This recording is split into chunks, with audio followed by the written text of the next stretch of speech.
Assalamualaikum warahmatullahi wabarakatuh. Selamat datang di channel YouTube Muhammadi, channel yang berisikan tentang informasi pendidikan, terutama pendidikan Islam. Dalam kesempatan kali ini kita akan membahas tentang ada 3 jalan yang bisa ditempuh, yang tiga-tiganya menuju pada satu muara, yaitu surga Allah Subhanahu wa Ta'ala. Apa saja itu? Yang pertama, ini jalan yang sempit.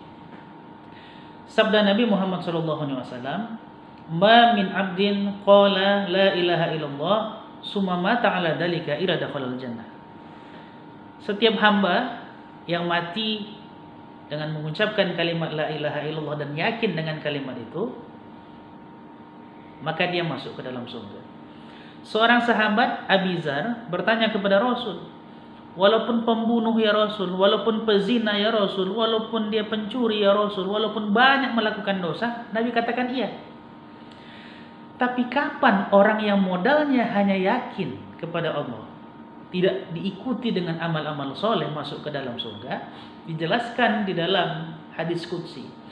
Ketika semua orang yang beramal soleh dan timbangan kebaikannya sudah menikmati nikmat surga, dan ketika orang-orang yang berbuat sayiat, banyak maksiat, masuk ke dalam neraka, Allah panggil, "Ya Malik, wahai malaikat Malik, akhriju minan nar man kana fi qalbihi misqal dzarratin min khardalin min iman."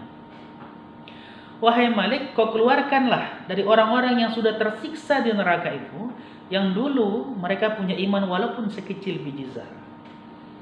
Akhirnya mereka dibangkitkan. Kemudian Allah tanya, pezina, pemabuk, pendusta, apakah kalian sudah menyesal dengan semua dosa kalian? Akhirnya mereka menjawab, sudah. Izhab fadkhulil jannah, kata Allah. Silakan pergi ke surga. Tapi begitu mereka keluar dari neraka, mereka tidak langsung masuk ke dalam surga, tapi dibersihkan dulu di satu sungai yang ada di surga yang disebut Nahrun Hayat. Setelah bersih, masuk ke dalam surga, akhirnya orang yang di dalam surga bertanya, "Ma salakakum fis saqar?" Kenapa kalian singgah dulu ke neraka Saqar? Mereka menjawab, qalu lam nakum minal musallin. Mereka menjawab, kami tahu sholat itu wajib, tapi kami nggak melaksanakan sholat. Itu khusus bagi mereka yang menghuni neraka Saqar. Lalu bagi pendosa yang lain, kenapa kalian baru masuk? Kami tahu, kami wajib berzakat, kami mampu, tapi kami tak mau berzakat. Wajib puasa Ramadan, tapi kami tak mau. Intinya mereka tahu kewajiban mereka. Mereka beriman kepada Allah Subhanahu wa Ta'ala, tapi mereka tidak melaksanakannya. Karena itu mereka masuk dulu ke neraka, kemudian keluar, baru Allah Subhanahu wa Ta'ala masukkan ke dalam surga. Yang kedua, jalannya agak sedikit lebih longgar, tidak terlalu kecil. Apa itu? Firman Allah Subhanahu wa Ta'ala, "Innal ladzina amanu wa 'amilus solihati la ukabbiranna anhum sayyi'atihim lanadkhulannahumul jannah." Siapa ini? Yaitu orang-orang yang beriman, beramal soleh, kemudian Allah ampunkan dosanya karena amal solehnya tadi, maka dimasukkan ke dalam surga. Siapa orang ini? Atau apakah kita termasuk orang yang ini? Dalam konteks ini, saya mengajak kita semua, barangkali kita termasuk orang yang banyak melakukan dosa.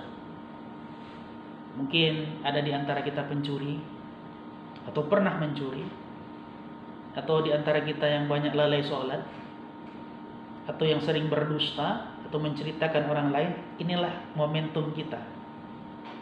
Mungkin banyak kesalahan dan dosa yang telah kita lakukan pada masa lalu, dan Allah masih memberikan umur untuk bertobat kepada Allah Subhanahu wa Ta'ala. Kata Nabi, wa'adbi as-sayyi'atal hasanata tamhuha. Ikutilah perbuatan salah, sayyi'ah, maksiat waktu dulu dengan perbuatan baik, soleh saat ini, maka perbuatan baik akan menghapuskan dosa yang telah lalu. Kalau dosa maksiat kepada Allah, bertobat kepada Allah. Dulu jarang atau sering meninggalkan sholat, sekarang perbanyak sholat-sholat sunnah. Kalau salahnya kepada manusia, utang piutang, ghibah, namimah, menceritakan keburukan orang lain, menghina orang lain, sekarang datangi orang itu minta maaf. Kalau ada hutang datangi, orang bayarlah hutangnya. Kenapa Nabi mengatakan ma min muslimaini yaltaqiyani fayatasafahani illa ghafarallahu dzunubahuma.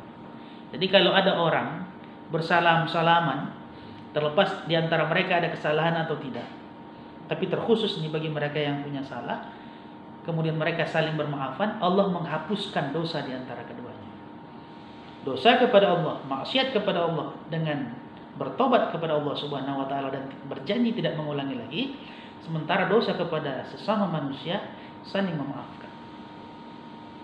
Itu jalan yang kedua, agak sedikit lebar, tapi jalan yang ketiga lah jalan yang sangat kita harapkan.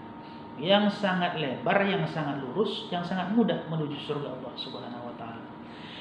Firman Allah Subhanahu wa taala, "Innal ladzina amanu tsumma istaqamu fala khaufun 'alaihim wa lahum yahzanun." Ulaika ashabul jannah hum fiha khalidun. Orang-orang yang beriman, kemudian istiqomah dengan keimanannya, tidak takut kecuali hanya kepada Allah Subhanahu wa taala. Dan merekalah yang disebut dengan ashabul jannah. Siapa orang-orang ini? Yaitu orang yang berusaha jangankan melakukan dosa-dosa besar, dosa kecil pun tidak mereka lakukan. Ada duri di jalan, diambil, takut orang lain terkena durinya. Ketika diajak komentar menceritakan orang lain, dia tutup mulutnya, dia tutup telinganya, tidak ingin menceritakan kelemahan dan keburukan orang lain. Betul-betul ifah menjaga kesucian diri, tidak mau terjerumus ke lubang dosa. Dan orang seperti inilah yang disebut sebagai ashabul jannah, yang hanya takut kepada Allah Subhanahu wa taala. Semoga apa yang kita sampaikan ini bermanfaat dan kita tentunya bisa memilih mau jalan sempit, jalan sedang, atau jalan yang lebar dan lurus yang bisa kita tempuh untuk menuju surga Allah Subhanahu wa taala. Semoga ada manfaatnya. Wallahu a'lam. Assalamualaikum warahmatullahi wabarakatuh.